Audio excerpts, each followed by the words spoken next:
Good morning, and today we have forensics. I'm going to share a PowerPoint in a minute. I told you guys on Tuesday that we're going to do a lot of symbology and mythology in this class. So today's class is very heavy in myth, and next week's class is going to be very heavy in symbols. I do have some symbols in this class. So these myths are super important. I told you the other day that these gods are called chthonic gods. The chthonic gods are considered to be rulers of the underworld or under sort of the oceans, if you will. So oftentimes when we hear the word hell, I told you about Lucifer, it's related to below. And what it's really talking about is the subconscious. So this is sort of the root of not becoming the criminal and really liberating yourself. I am going to share with you the map again of the spiritual adulting map, and you're going to see that after you sort of blow up your life and you get out of the toxic waters and seek the cosmic consciousness, that then Pluto comes on the way up the map. And this is all related to Pluto. So I'm going to share with you several different gods from different traditions, so you can see how important this symbolism is. This is the root of depth psychology. This is the root of Jungian psychology. This is the root of everything for transcendence in achieving the 48 to 52. So let me share my screen. Okay, can you see that? So again, consider the crime, not the criminal. We're the criminal. And what happens in terms of the society, if we go back to the principle of mentalism and all is mind and the principle of correspondence, everything is a mirror. The criminal system or criminals in your life, no matter, on a scale of 1 to 10, are representing you. So when we did the game of life, I told you about the different archetypes, and this is specifically the Pluto archetype, and you have the handout of the descriptors of how that's going to show up in you and in your clients. So there's a few objectives today. This is a very jam-packed class that I'll cover between today and next week. You are the criminal. We kind of have to buy into this. Your psyche stores the crime. That's why these chthonic gods represent the psyche and the depths of the psyche, inaccessible just at the normal consciousness. The archetype we're working with in our language is the Pluto, and the poster in the classroom is linked to the magician, and that's the highest vibration of how Pluto shows up. He is linked to your spiritual riches and material riches. He actually is in charge of the mineral world, and when we do get to the psychological homeostasis, at some point I'm going to link it to the physical homeostasis, and we're going to talk about the actual physical minerals in our body and what they do and how they represent spirituality. He is why you pay up for God to save you, and I'm going to go into that more. You are the only perpetrator in your life. You are also the victim and the rescuer. We're going to go into that. So last month I had you dethroning your parents. This month I'm going to have you dethroning God. So we're going to see that today. Your crimes are linked to the deadly sins. Remember I told you the other day that Pluto leads you to the truth, the hidden truths, which is, my brand, because that's Lilith. And we do have Chiron in the middle, and we will talk about the homeostasis in terms of not only the psyche, but the body and why illness is involved. But the deadly sins are in essence what the thought is, that impure thought we're trying to save from our parents that we're paying up for. And we'll go deeper into that the rest of the month. It's also known as Shadrupus in Hindu philosophy, and vices. We hear of the vices and virtues in Christianity, in Nicomachean ethics. So these are sort of the similar words. And these are your link to your freedom. These are the link to getting your 48 to 52. We're going to talk about that. And BLM is your Black Moon Lilith. And this is the ascent back to heaven. So this is your death on the cross, the 8th house in astrology. And then Jesus ascended back to heaven with the resurrection. You resurrect once the perpetrator or Pluto affects your life. Your body harms you with psychological homeostasis. It keeps the secrets of your parents, and you eventually crack and pay heavily with a severe loss, crisis, grief, or illness to liberate that secret and seek truth. My hope for you and for humanity is that we can eliminate as much as possible the illness, the need for illness, the need to get severely sick like I did, in order to liberate the secret, that it can be much more of a smoother transition with maybe, a day of sadness or a cold, and not have to develop these severe diseases that we do in order to materialize the thought into the body that eventually cracks open and liberates. Our first perpetrator is the father, and obviously your father penetrates your mother, so that's how it's described in the psyche. The thing is, and I'm going to go into deeper, the father is the alpha, the spirit is the omega. You're going to know in the Bible, and we'll go to that verse where in Revelations it says, I am the alpha and the omega. And this is literally the body and the spirit, that you are both like Jesus. You need to balance your material and your spiritual. Your next perpetrator, of course, is your body. When you are conceived. Of course, I told you that the transition of the birth process, the world, is another perpetrator. And you learned, like we covered on Tuesday, that you were the rescuer to the victim, which was mom. So mom got perpetrated by dad, she's the victim, you're the child, and you become the rescuer. There's a lot of weight in that role, and we'll go into it subconsciously. Transitions are always birth. We're going to go into Stanislav Grof's 4 stages of the birth process and link to my theory. Your first sexual experience, and that's determined by your client, whether it was masturbation, penetration, or just touching from another person. And then the ultimate transition, which is death. And I told you that these Pluto transits are super important because they teach you how to die, the ultimate death, which is leaving the body and going back to the universal consciousness. At age 42, we blow up our life in attempt to connect, get past the toxic waters of the womb, connect to the universal consciousness. But it's not until Pluto that we actually transcend and release ourselves of that and actually are able to do it. So this is a crucial process in subconscious, in the subconscious domain. And this is all Pluto. I told you about the skinny cows. The skinny cows is Saturn. Saturn is actually Pluto's father. You'll see that in the myth. And Saturn, the skinny cows, are there every 7 years with your neutralizer years and valor years to help you prepare for when Pluto comes. Because if not, you will not survive it. It is extremely, extremely strong. When you identify that you are the rescuer, and I've told you that all helping professions, and especially our profession, we are narcissists at heart, simply because we think that we can change someone's life, that we think we have an impact on someone's life. And this is what happened, is that I say we cooked, cleaned, and counseled our mother. That's just sort of a little adage that I have, and however you played that out.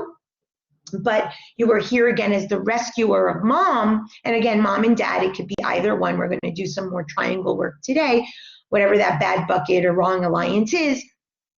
And you think that you're here to save someone, and it's all in an attempt to meet your own needs. Remember, if your needs were not met at childhood and you save mom, maybe she'll love you enough unconditionally, which we know doesn't happen, and you get your needs met. And then we get into relationship and friendships and jobs, and we build on this false belief.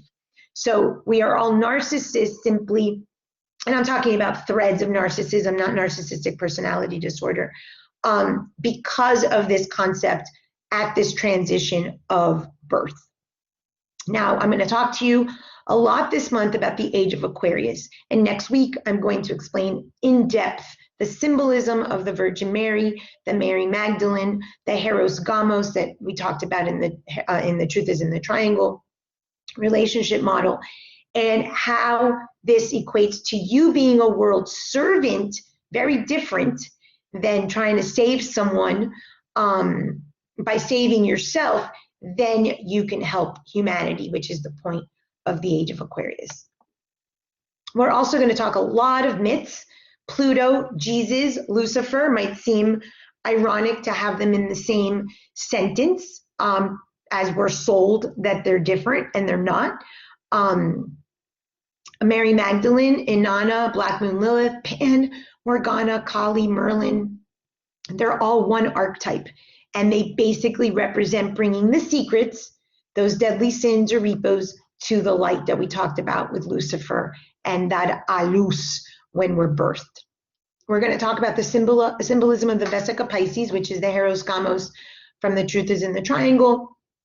And whatever we don't do today, we'll continue on to Tuesday. These are just the objectives for both days. We're going to talk about the Hydra, Cerberus, and we're going to talk about astrology, ascendant and generational planets. I mentioned earlier, we're going to talk about Stanislav Grof, who is pretty much the father of transcendental psychology.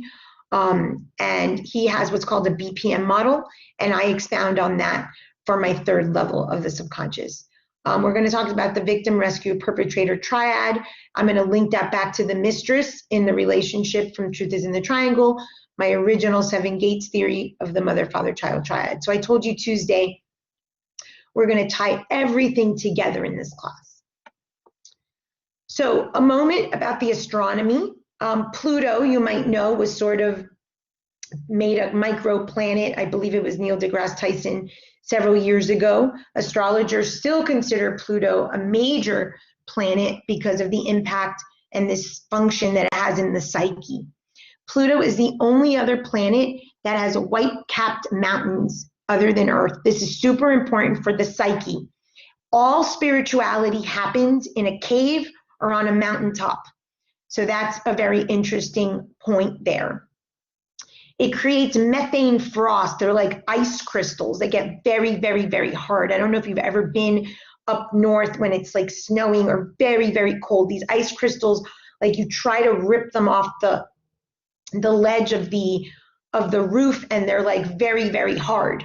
They can cut you. Well, that's what Pluto is. Basically, try to birth yourself through these like frost icicles. That's what it's going to feel like. It feels like it's like killing you and scratching your body, your brain, your psyche, your emotional life. That's the feeling of Pluto when you go through Pluto transits. And again, we'll tie into BPM as the fetus is coming through the birth canal.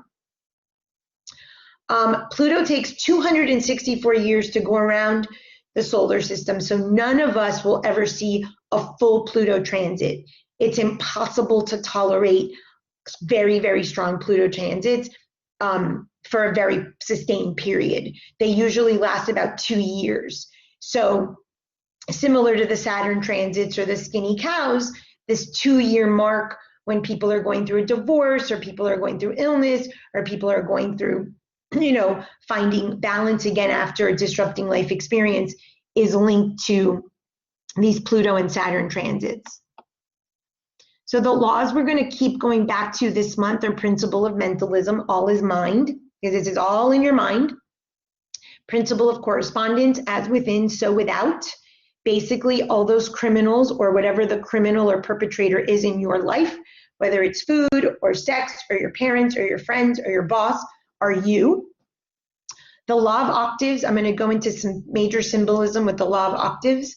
The law of rhythm, of course, with the pendulum swings and how to get to 0 to 100 and how to get to 48 to 52.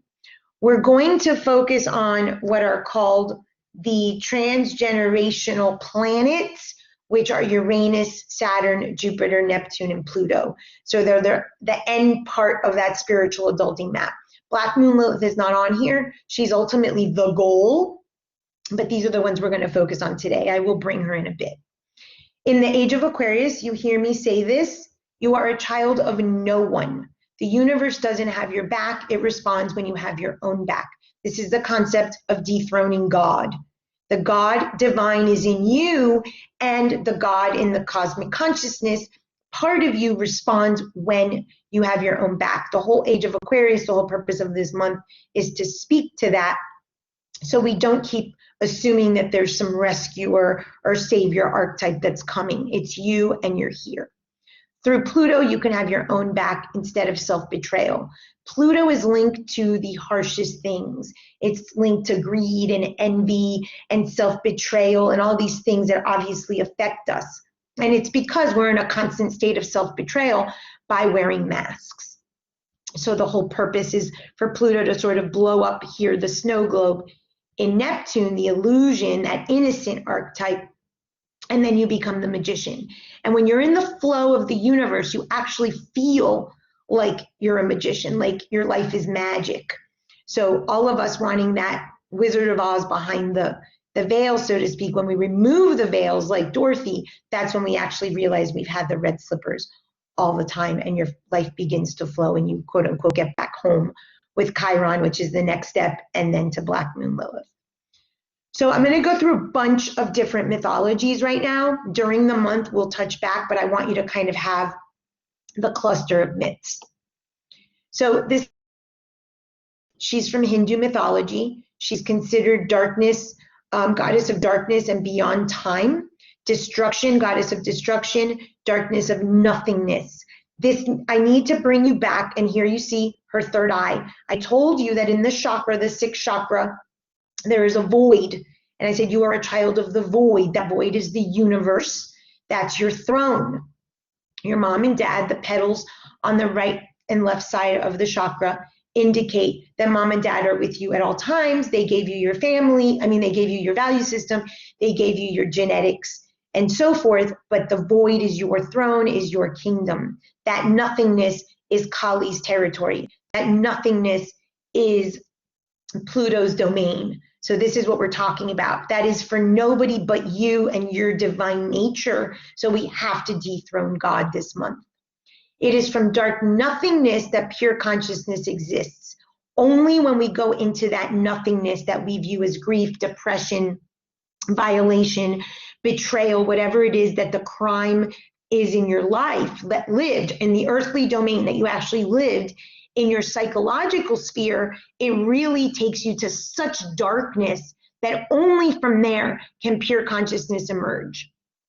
So we have to look at the destructive aspects of life and creation and break open that snow globe, that womb, come out of the birth canal. We have to do the same thing in our psyche so that we can actually birth ourselves.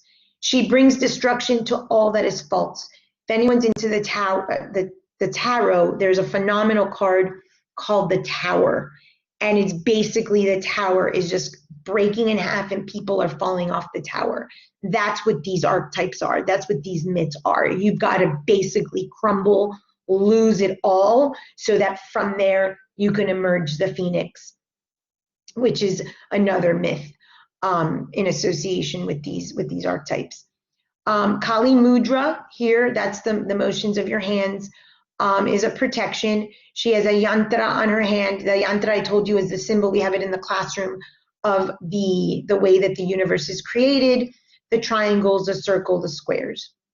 She's got a garland of skulls around her because, again, death. You have to die in order to be reborn into the cosmic consciousness, the pure consciousness. And she wears 51 to 53 skulls that are the number of letters of the Sanskrit alphabets. Om is the most common sort of Sanskrit letter. Those letters, when strung together, become mantras. And I told you that I listen to the Hanuman Chalisa each morning. And what they do is they vibrate in our energy body. They vibrate to sort of start creating movement in the energy flow so that we can seek change. She's always depicted with blue or black skin, and she's the one that destroys in order to bring new. Mary Magdalene, she was the prostitute. She had 7 demons living inside of her. Those 7 demons are related to the deadly sins, the veils that we wear that hopefully lead us to Black Moon Lilith to remove in what we call the striptease. She was the beloved of Jesus. She was supposedly the one who witnessed Jesus's resurrection, as the Black Moon Lilith and Pluto witness our resurrection. This is done in private, in the dark, in a grief period. She became the apostle to the apostles. This is important because when you get down and dirty in the psyche and you actually remove the veils, you realize that you are God, God is you, all is mind, the principle of mentalism. You don't dethrone God per se in the sense that you become the God, but you realize that you are one with the universal consciousness that we're calling God. She is considered the sacred feminine, and we're going to go much more into that next week. A lot of myths say that she carried Jesus' child. There's always, and you're going to see with the Inanna myth, there's always a birth of a new child symbolically whenever Pluto arrives, because you have to kill the old in order to birth the new. Inanna, my first book, The Seven Gates, is named for her. She's a Sumerian goddess, also known as Ishtar, also known as Lady or Goddess of the Sky. I've told you this myth before. She was the goddess of the heavens. Her sister asked her Ereshkigal to come visit her because Ereshkigal's husband had died. And as she descended into the lower world, she was ripped of all of her clothing, all of her jewelry. And she showed up naked at the funeral, and her sister hung her. This is actually the original story of Jesus, and she was hung on a butcher's hook, and she actually had a baby. She was pregnant. So again, this theme of death and rebirth, super important this month. This is what this is. Heroskamos was performed at all of her temples, and we're going to go deep into the symbolism of the Heroskamos, which I explained in The Truth is in the Triangle, but we're going to go deeper. So it's the descent to the underworld, which Pluto rules, and it's the seven gates. There's always that symbolism of seven, the descent, which then leads to the ascent, bringing to the light, and you're going to see this over and over again. Morgana, she's from the Arthurian legends. She was considered a pagan, a druid in the Celtic culture. Those were sort of like the sorcerers or the witches, the ones that the priestesses of that time. She's part of the Sisterhood of Nine. You're going to see a lot of symbolism with nine as well. 7 to 9 is going to be common. When I gave you the Enneagram, the number family, in numerology, it's always 1 to 9. 9 is the number of wisdom, and 9 is the number of endings. And in all endings, in all crisis, in all destruction, there is a wisdom. These spirits are considered water spirits, the Sisterhood of Nine, and they inhabited mystical marshy lands outside of Glastonbury that led you to the magical Isle of Apples. We see theme of apples a lot. If you slice open an apple, you're going to see 5 seeds. The 5 is the number of spiritual growth. It's the pentagram that a lot of these sort of occult sciences that we consider witchcraft and evil use, and it's linked to this. And there's always magic.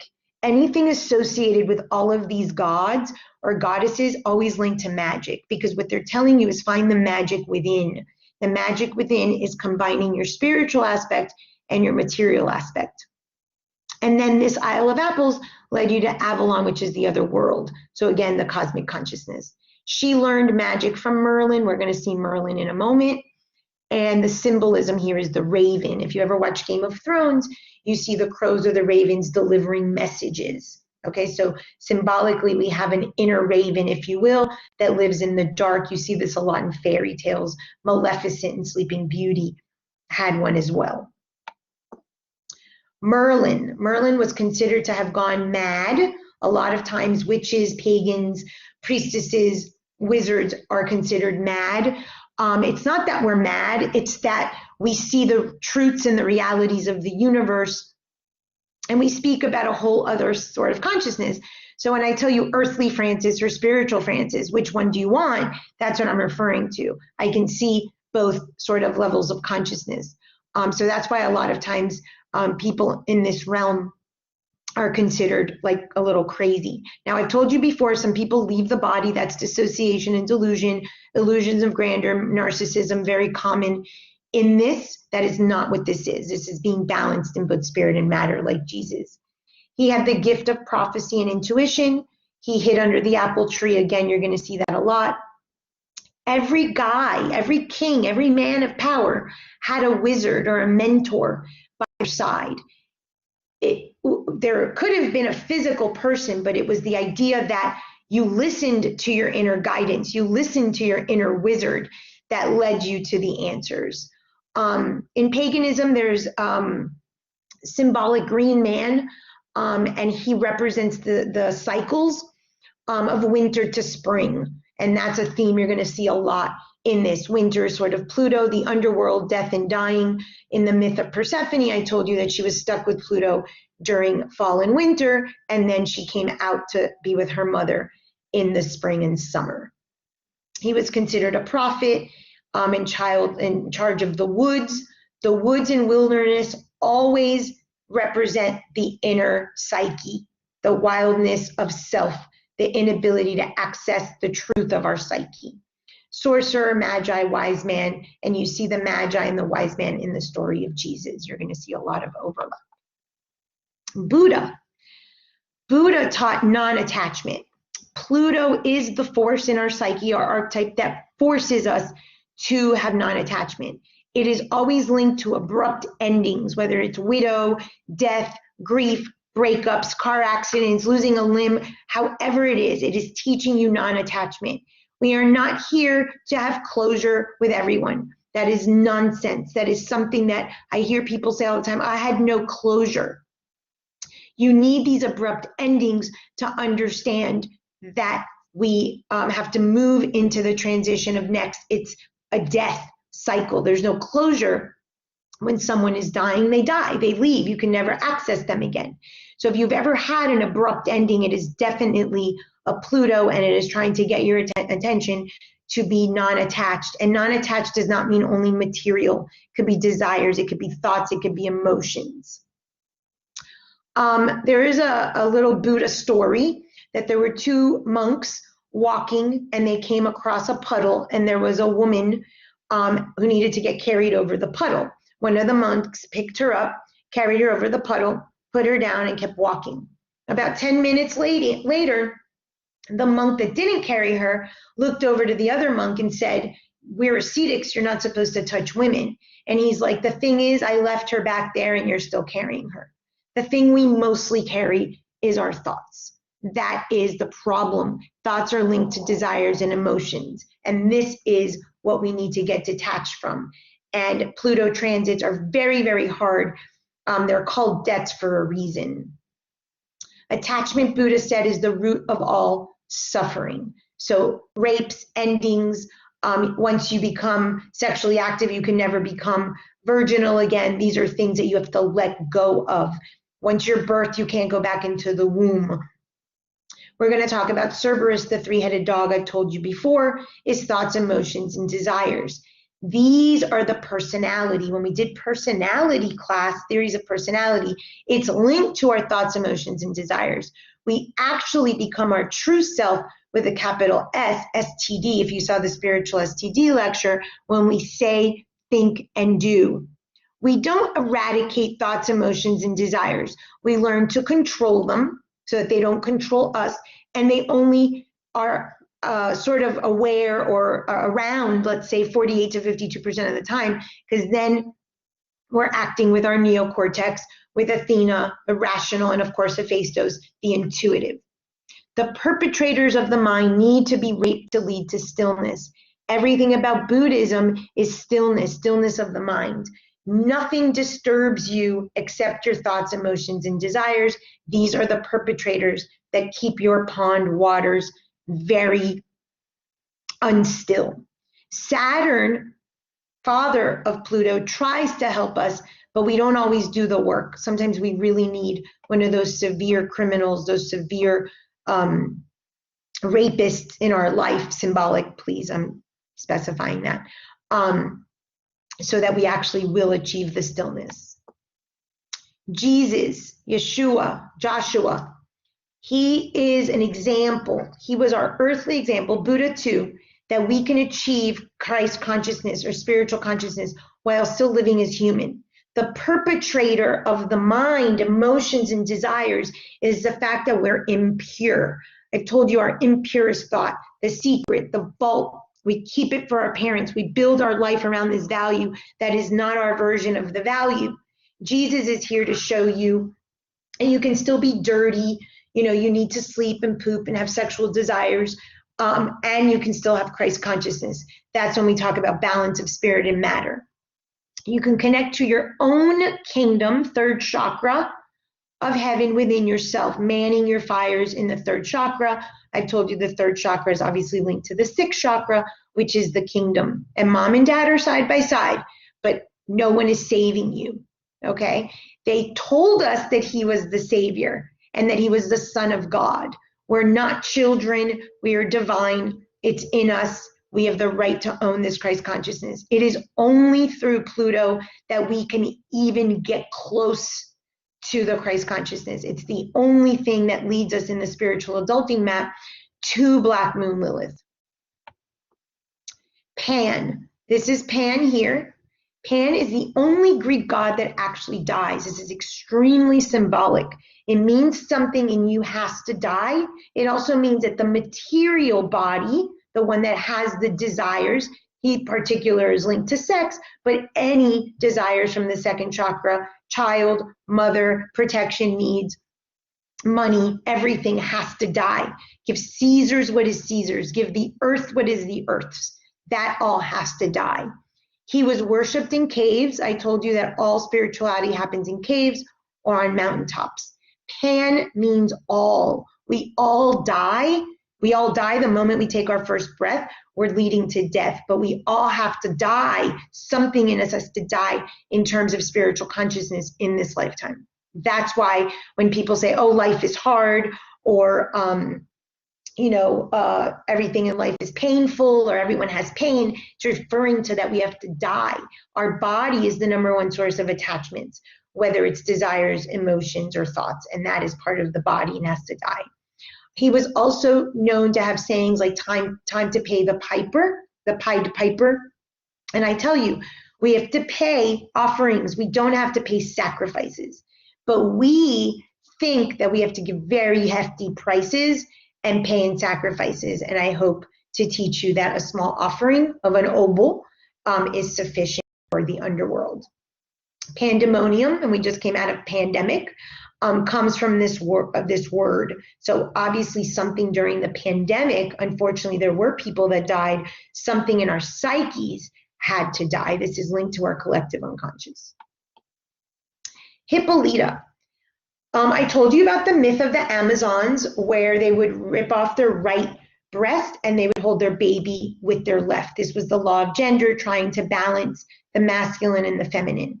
Hippolyta actually wore a chastity belt, and she only took off the chastity belt when she invited men on the island. And I told you that the men were invited so that they can penetrate, so that they can have babies. The chastity belt is one of the origins of the Virgin Mary. We're going to go more into depth with that and the importance of the church putting a chastity belt on us so that we wouldn't know the secrets of the prostitute, of the Black Moon Lilith, and of the penetrator. She's considered the queen of the Amazons. That chastity belt actually belonged to Aphrodite. Aphrodite, I've told you, has two versions. Aphrodite Pandemia is the second chakra linked to Eros and erotic desires and sex. And Aphrodite Urania has to do with the fourth chakra, which is love thy neighbor, agape love. We cannot get there unless we have self-love in the third chakra. Hercules killed her, and we'll go more in depth of that. This is the reason we swing 0 to 100, because we wear this chastity belt in our psyche. Pluto is the only one that leads us to transcendence, to try to get to the 48 to 52. The Hydra, you're going to hear a lot about the Hydra this month. The Hydra had 9 heads. You've heard me talk about this before. This was the central head. You have one main bad bucket item. You have one main impure thought. When you bring that to the light, a la luz, when you're born, Lucifer, Jesus, the bringer of light, everything that we hear, we can actually transmute.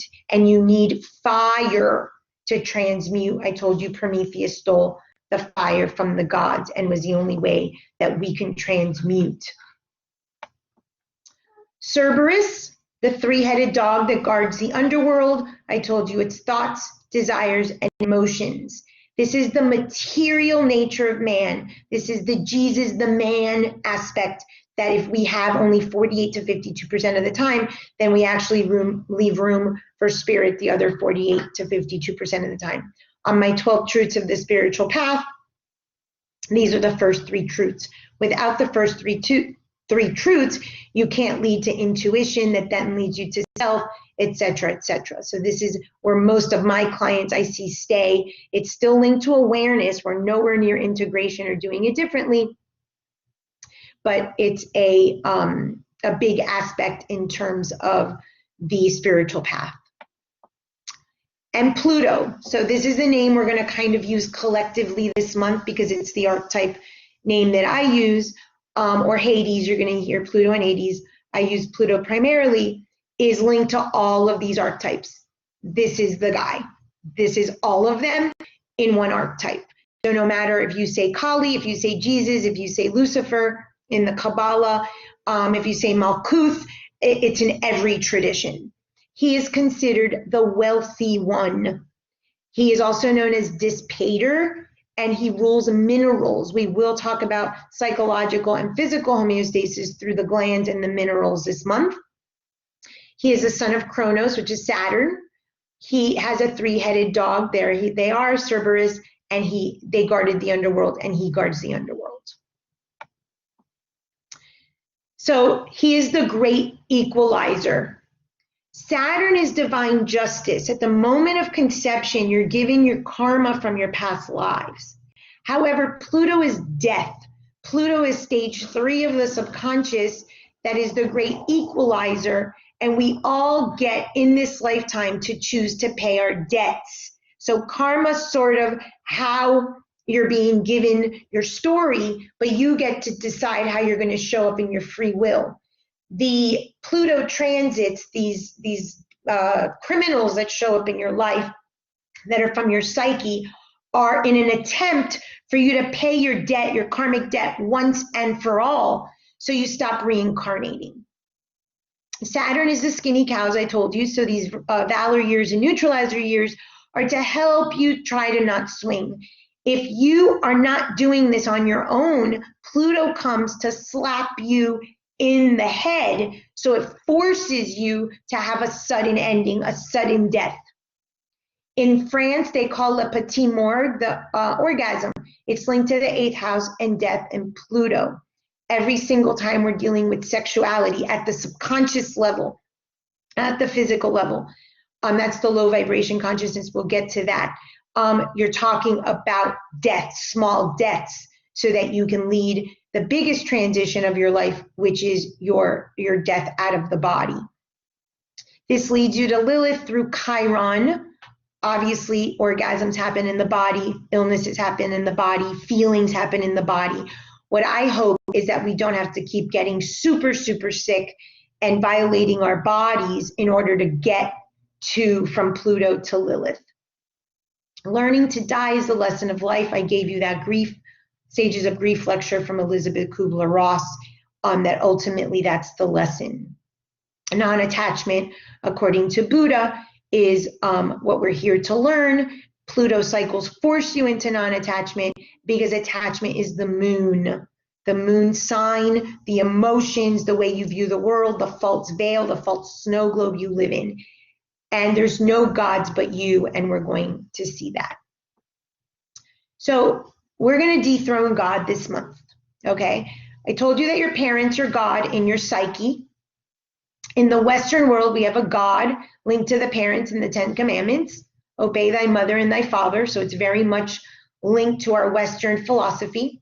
And in the Eastern world, I told you, it's linked to the seat of consciousness in the 6th chakra. We need to dethrone God. The only way that we can dethrone God is through Pluto, aka Satan. That's why they use these words in Christianity.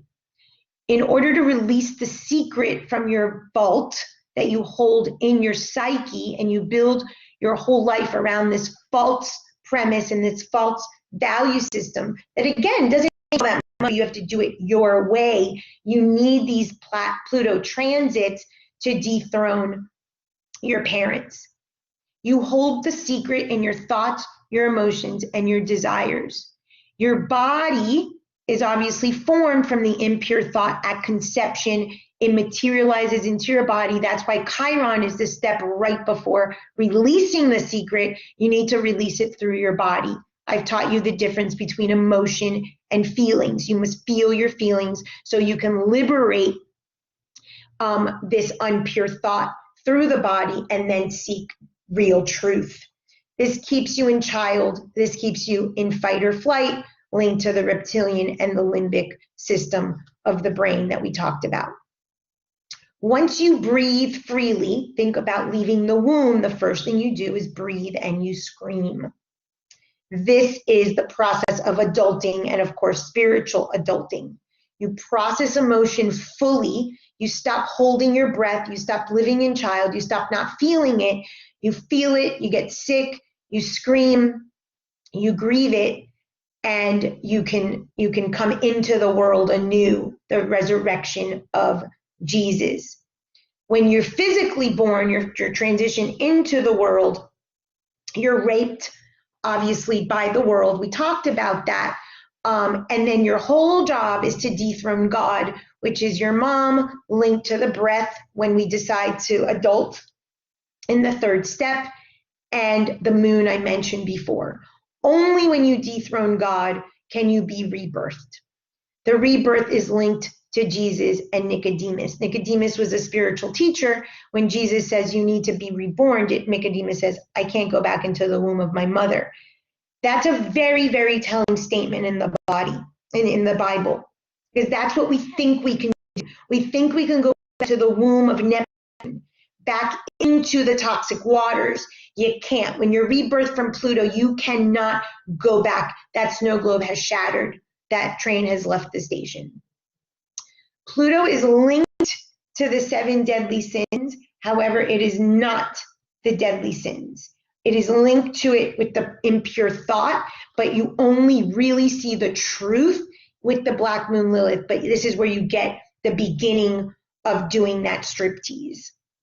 And Chiron, like I said, leads you to illness or an emotional illness because you have to let go of the lie that you've been holding in the vault for your parents, aka the cave, and return home to self. When we did the pineal gland and the pituitary gland, I explained that there is a cave in the brain. It's all symbolic. It's where Hercules kills the Nemean lion. You see the lions here in the Stairway to Heaven. You've got to tame the personality so that the soul can do its divine will. That's in the STD lecture.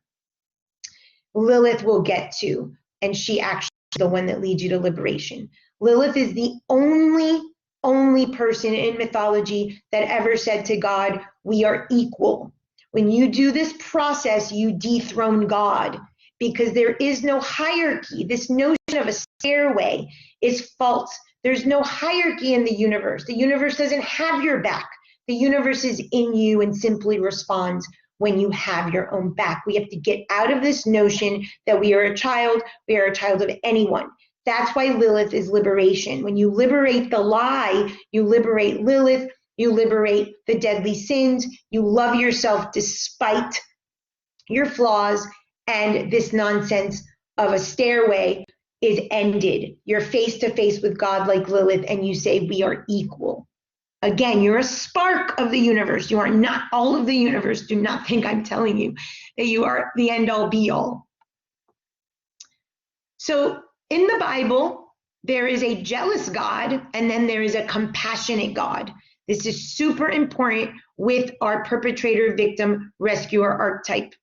The jealous God says, you shall not make for yourselves an idol. Parents are your idol. They are your gods. It's not the golden cow when Moses comes from the burning bush on Mount Sinai.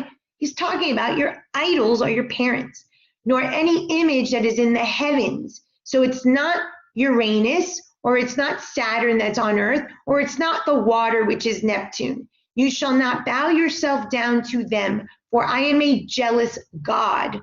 Pluto is the god of jealousy at the low vibration. He is saying, if you go to the depths of your psyche, you will learn that you are God, that you have that spark, and you will liberate yourself. Visiting the iniquity of your fathers on the 3rd and 4th generation. This is super important. This planet, Pluto, this archetype is linked to transgenerational and ancestral traumas of 3 and 4 generations past. Everyone in their family lineage has a rapist, a slave owner, an abuser, incest. This exists in our psyche. The criminals that give you the chills in the criminal justice system are in your psyche and in your lineage. And the only way to liberate ourselves of that, of the trauma that we in sort of incurred put onto others and in our own psyche, is to liberate this jealous God, this Pluto, this subconscious archetype that we refuse to go down and visit.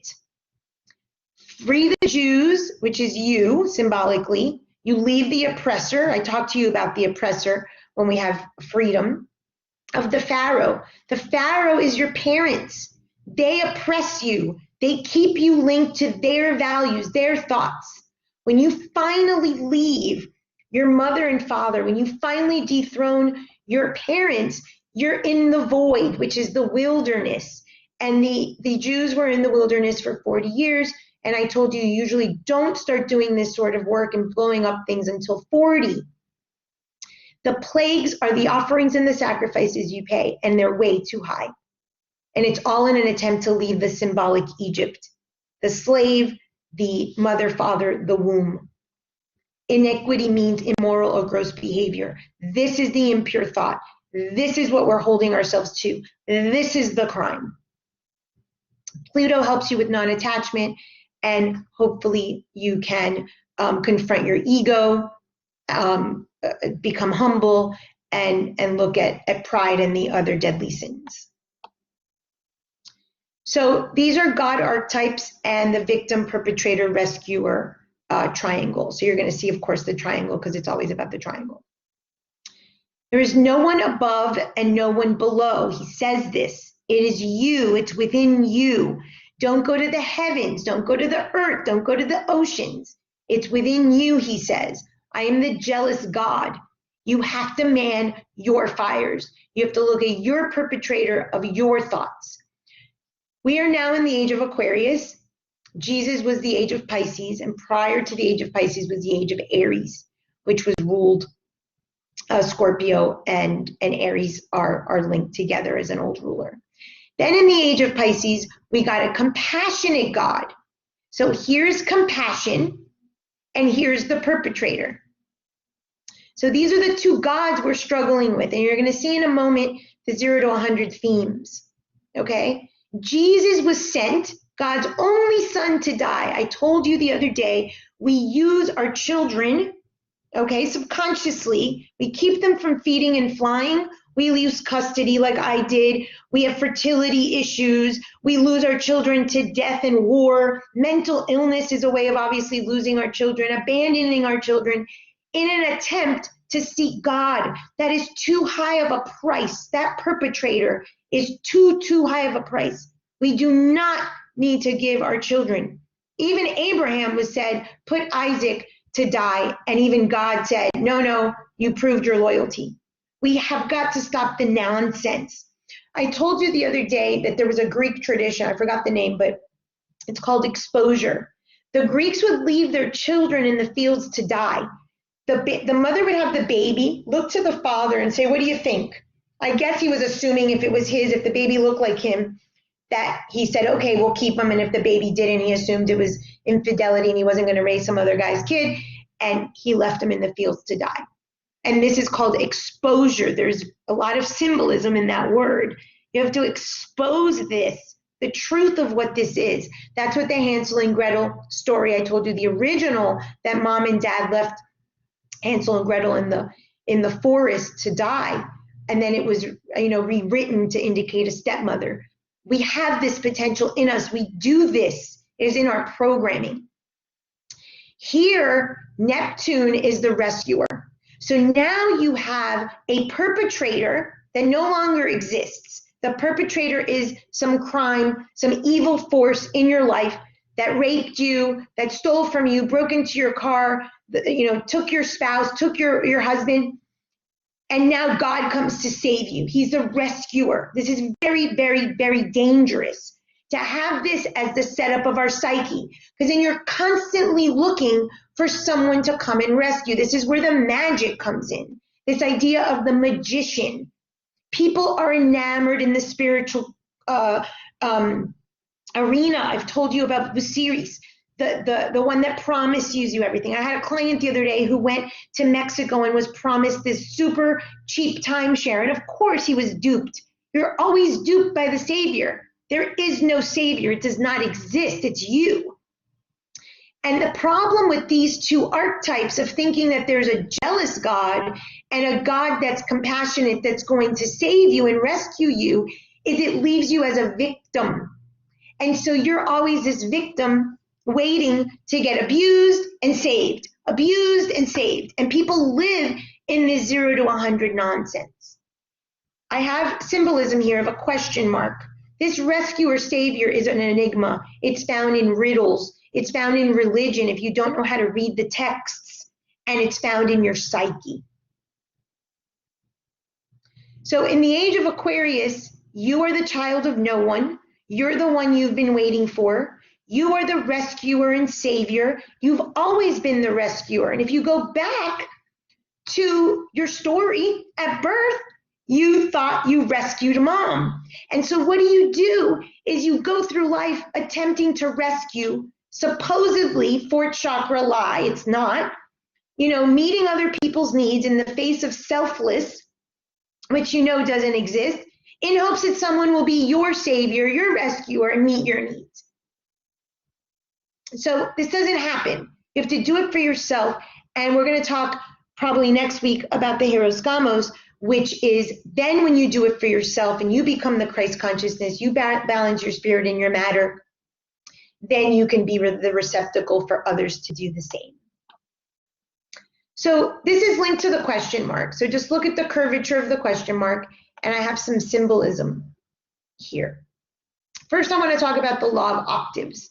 The Law of Octaves, I've told you that the universe is an enigma in the sense that we don't get to see the face of God, hence the veil of Isis or the burning bush of Moses. But the Law of Correspondence and the Law of Octaves gives us a glimpse. I've also told you that my guidance says that music, math, and metaphysics is the language of the universe, and it says the same thing. I'm not a mathematician or a musician, I'm a metaphysician, but I can see the symbolic overlaps. This is the F clef. Look at the curvature. I'm going to take you to a slide in a moment. This is the staff. Very important. The lower staff, which is where the bass clef is compared to the treble clef in music, is linked to the lower nature or the animal nature of us. This is our lower nature. This is also a staff indicating the lines, straight lines, only exist in the earthly realm. Curvature is the only thing that exists in the spiritual realm. So again, this is the spirit and the matter in the musical notation. It's the spiritual curvature, the Christ consciousness in the earthly realm that is lines. I told you about the Law of Octaves in the sense of going from child to adult or teenager to adult and changing and transmuting consciousness. I've told you that the first shock is between do, re, mi, and then linked to fa, where we can stop, think, breathe, and say, oh, I want to make good choices, and call in Athena and Hephaestus.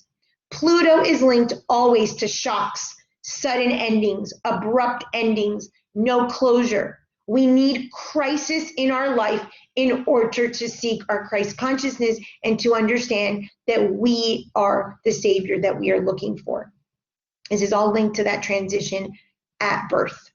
The number 4 is a crisis in numerology, and this is 4 from mi to fa, the number 4.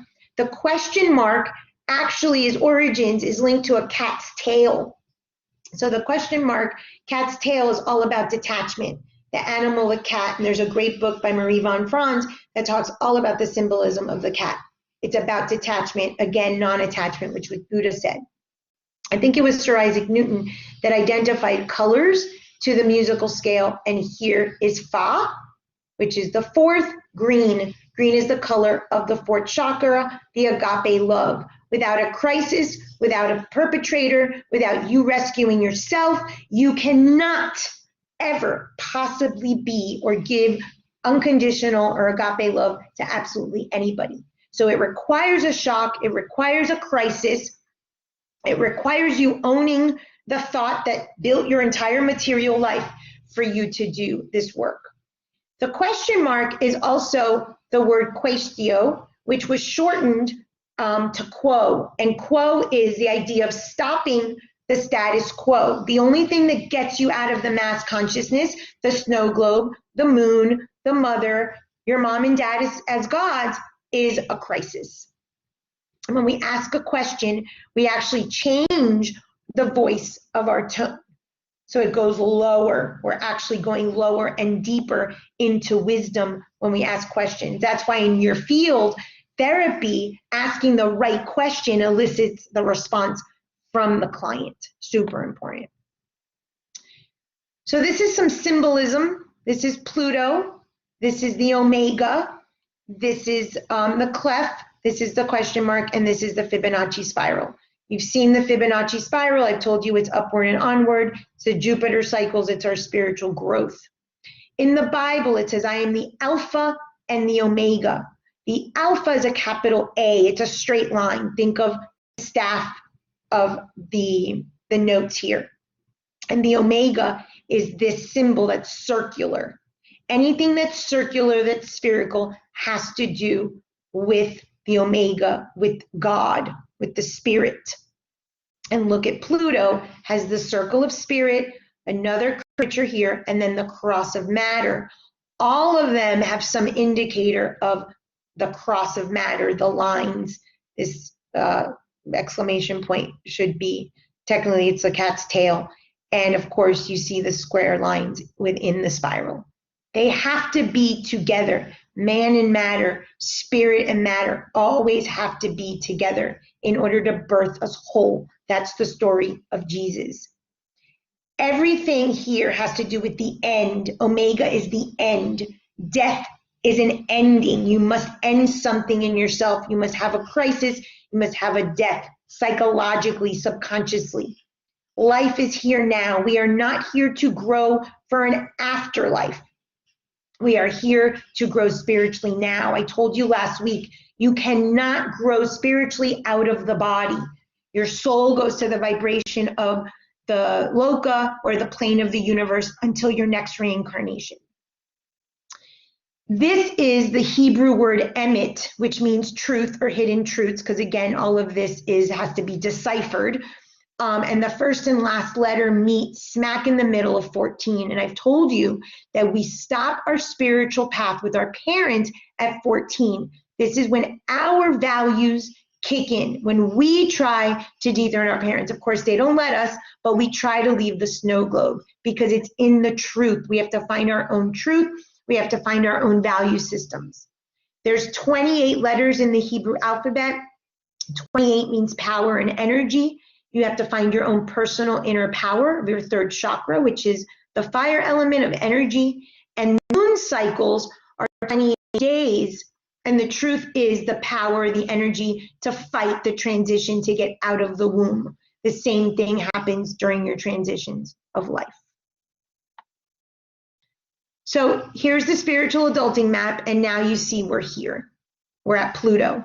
So Uranus at 42, you blew up your life. You try to seek some sort of universal consciousness. The toxic waters hopefully go away. You're trying to seek real spiritual truths. Now, some people have these Pluto transits at a very, very young age, and they have these rapes or these perpetrators very young. Obviously, in the psyche, it's at the moment of transition through the birth canal or upon birth. So it's in our psyche, like everything, at the moment of conception, then we live it out in our story. For the client, and I do have a slide on practical application so you know how to apply this in your practice, is when you're going to ask clients about abrupt endings or crisis or betrayal or rape or anything that leads to this darkness. And it could be mental illness, physical illness, a situation where there was an abrupt ending, and so forth. This is only the point that you will then lead to the true spiritual adult. Over here, you're still just an adult. There are people that stay here. They have crisis, they look for the savior. They have crisis, they look for the savior, and they're in this nonsense forever, just like people that are in the restriction. Pluto, you're automatically a spiritual adult. What was that? Oh, I thought I heard someone. So let's talk a little bit about archetypes. The death is the great equalizer, Pluto, transition at the moment of conception, obviously, but when we get through the birth canal, the moment we take our first breath, we're already dying. Just a side note for those of you who like this sort of information and may work with people that are struggling, and I've channeled many miscarried, aborted, stillbirth souls, that is a lifetime. Even though they had a shortened lifetime, that was considered a lifetime. That's linked to Lilith.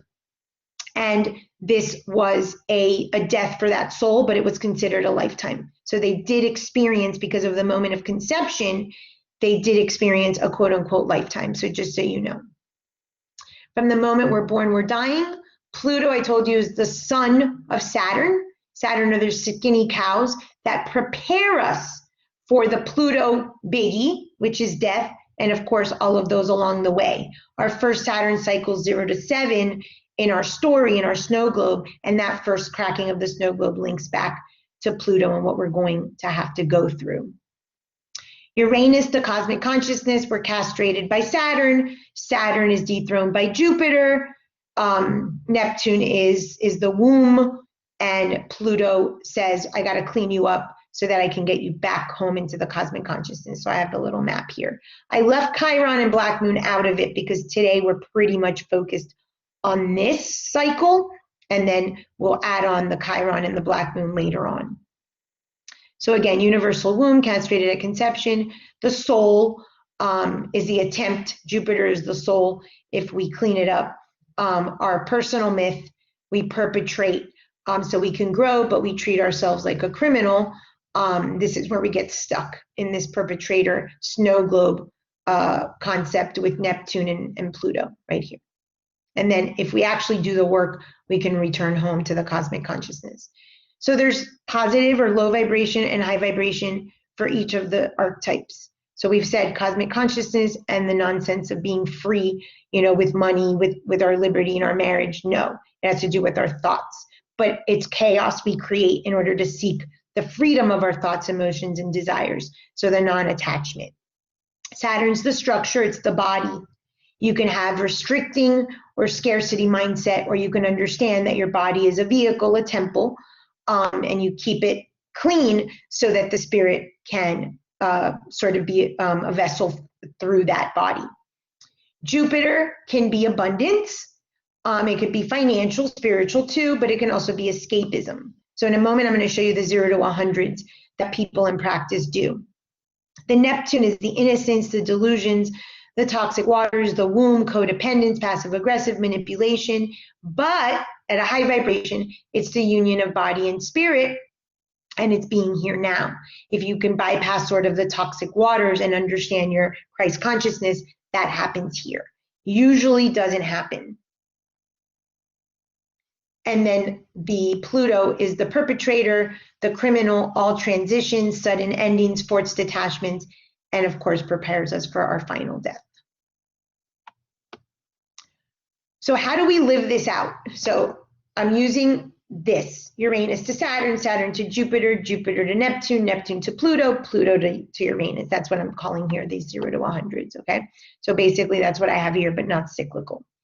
People that stay, and I've told you this before, post 40, 42, they might liberate themselves of something. They go back to the nonsense of adulting and just living in freedom versus restriction. They take their vacation, you know, they spend their money frivolously, whatever they do, they stay there. People that stay in the 0 to 100 of Saturn, Jupiter, they're in a skinny cow, fat cow. They have material growth, spiritual growth, scarcity, abundance mentality. They continue 0 to 100.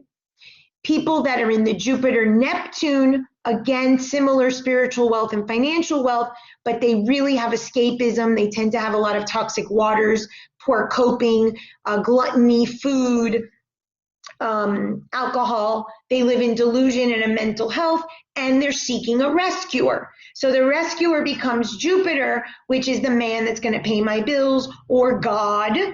It rescues you, and oh, God got me the job, and God opened the path for me. Or God is your money, and someone pays your bills, or your money is viewed as your God. People that stay in the Neptune Pluto 0 to 100 go between victim and perpetrator, victim and perpetrator. They're in constant crisis. These people, the minute they open their mouth, is something happened. Something every single time. I have a client like this. There is not one conversation that doesn't start with the police, that doesn't start with the prisons, that doesn't start with some psychological trauma. Someone is going crazy. It is a constant victim perpetrator archetype 0 to 100.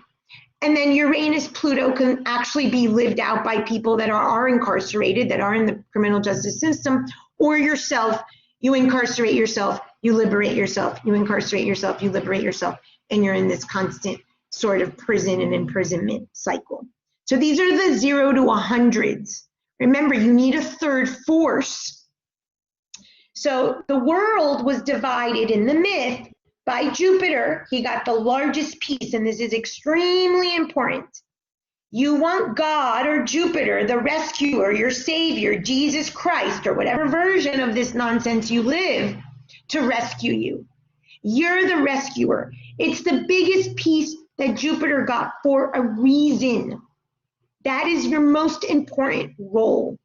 Your mother was victim, the womb, so you try to go back into the womb, look at the world through that lens, or just stay there with your toxic water, poor coping skill.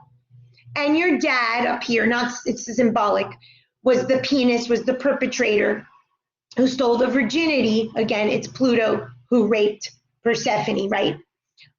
So it's that mythology. It's not officially mom and dad. That's just part of how we live it out, whether it's mom or dad.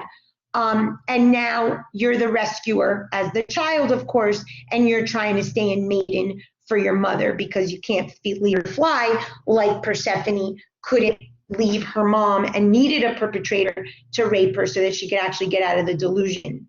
The moon is the original mother. And again, I mean mother or father. Your father could have been the nurturer. Your father could have been the mother. The father is when you have the wrong alliance. It does not mean mom or caretaker. Just know that that's what it is.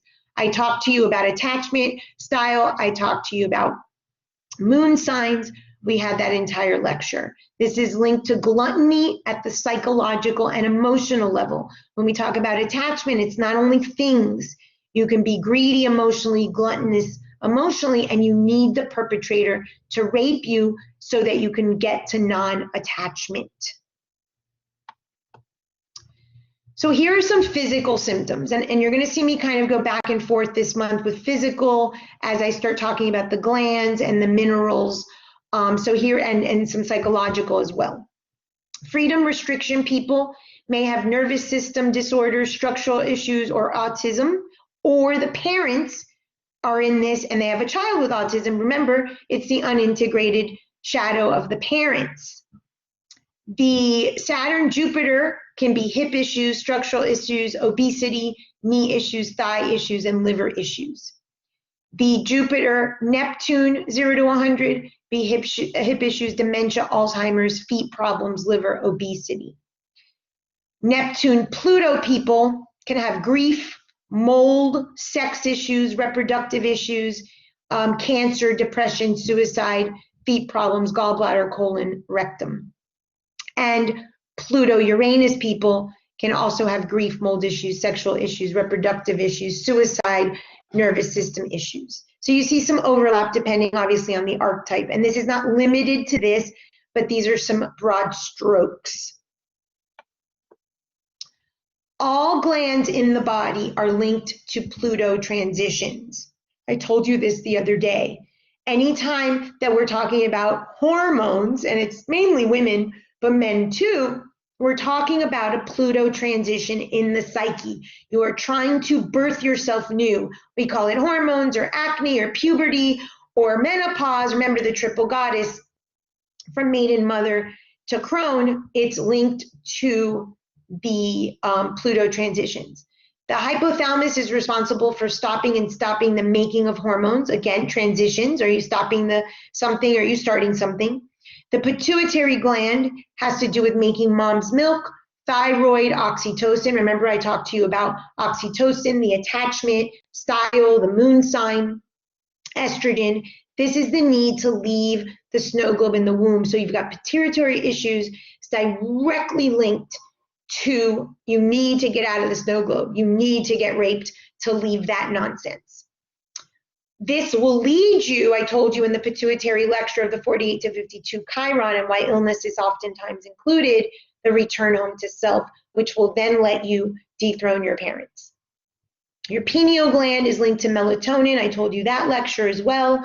Linked to sleep, your light dark, which is your shadow aspects as well as your light aspects, and bringing the shadow aspects to the light, a la luz. And I ask, what keeps you up at night? When you don't have truth, you're kept up at night. The Hydra is part of that 9-headed monster I showed you, and we'll talk more about that this month.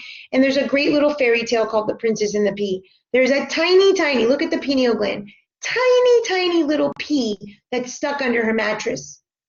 And she cannot sleep. It is that much. It is whatever truth you are keeping that keeps you up at night.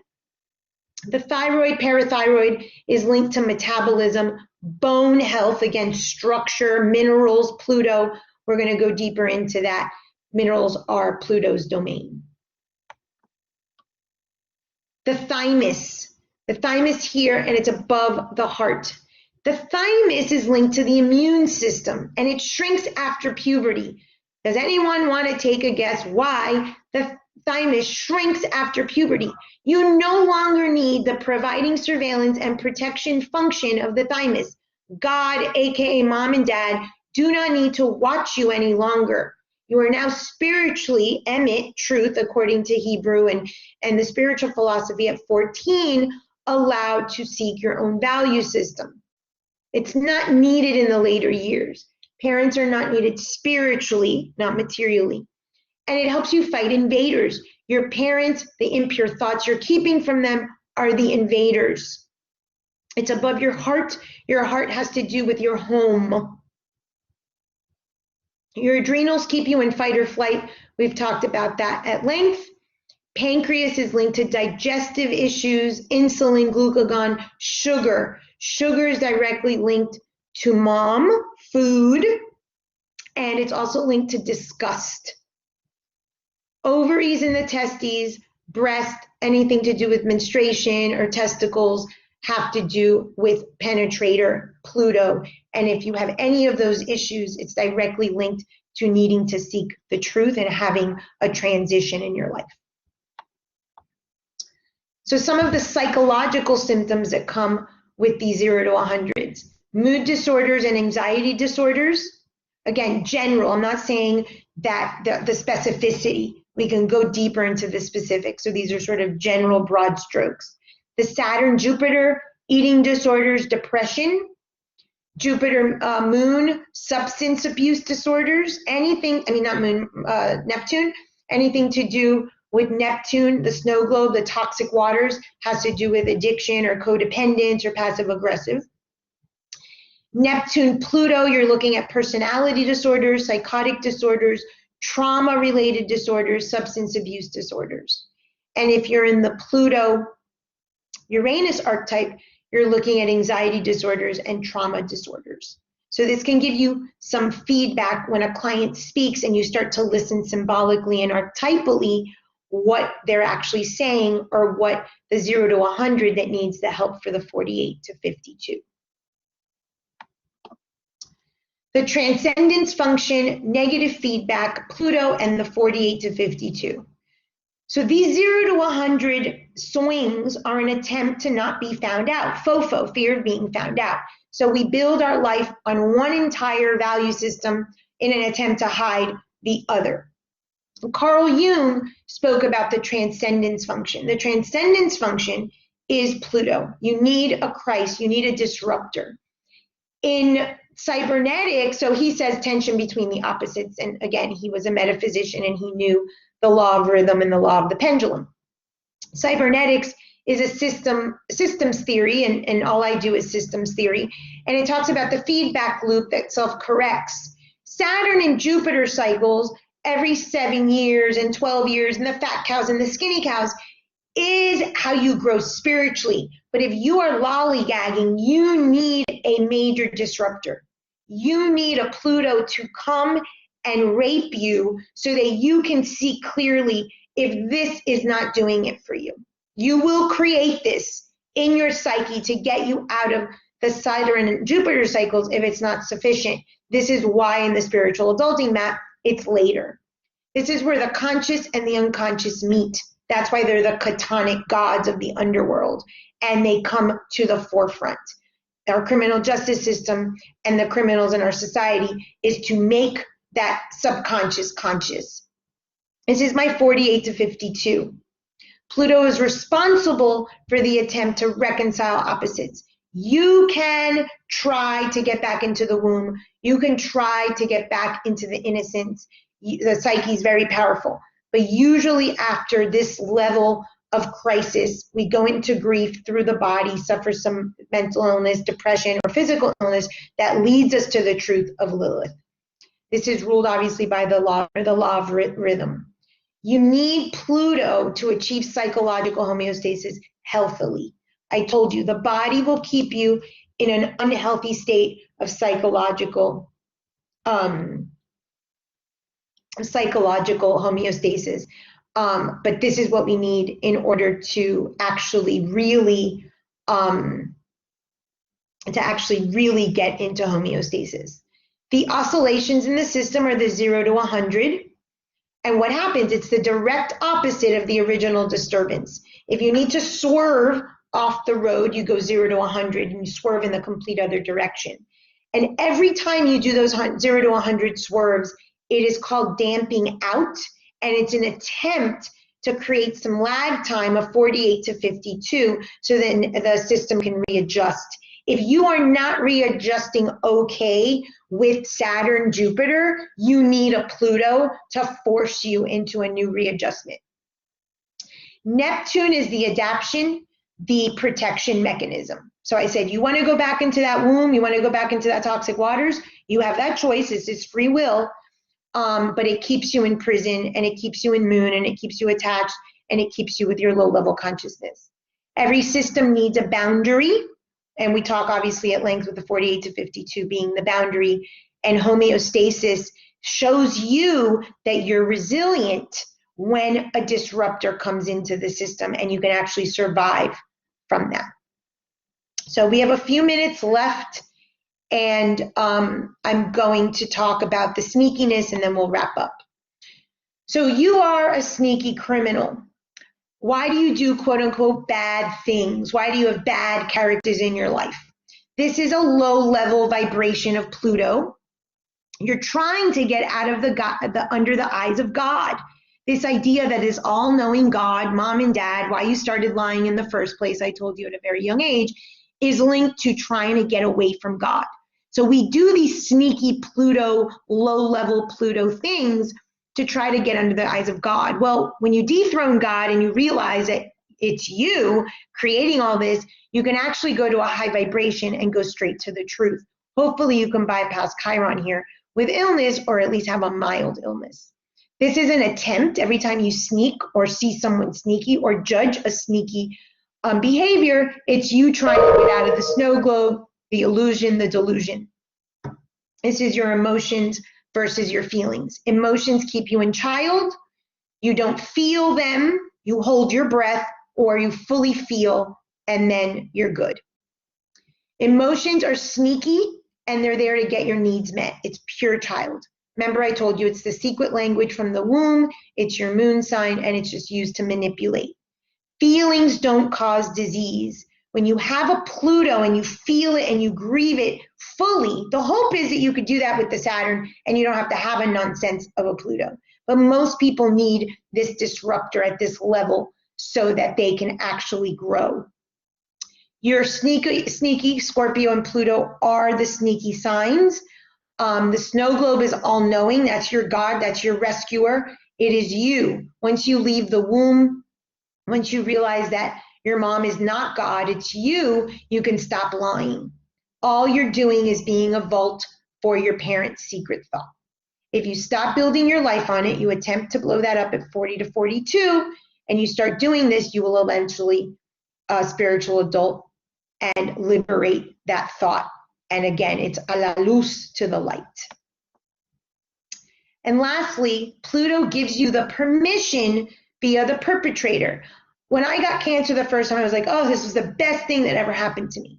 Now I have permission. This Cancer, this whatever rapes you, whatever forces you into this disruption, however you get to grieve it out in the open, you have an excuse now to shatter the snow globe. You can grieve in the car alone. No one's watching. You don't have to tell your mom everything. She's out of your head. You do not have to tell your parents everything. You have a right to your private thoughts. These are your pearls. I believe it was Jesus, I want to say in the Sermon on the Mount, said that don't give your pearls to swine. Pearls are your tears of joy shed by Aphrodite. Remember, eventually she leads you to self-love and agape love. You finally get to be the adult and not the child. This is Chiron. We talk about him next, linking us to Lilith after the Pluto disruptor, and he is the prophecy and truth. So we definitely get to the truth. We blow up the prophecy that was given to us at conception, and you can only heal your psychological imbalance with the truth. And the Ayurveda pillars are health, food, food, sleep, and truth. That's why the melatonin and the keeping up at night if you're not in truth. So to wrap up for today, the back door. The back door forces you, the Perpetrator forces you out of the back door, which I told you was your descendant or your shadow or the unintegrated shadow of your parents. And then you can raise consciousness through the front door, through the ascendant. And we're going to get more into that on Tuesday.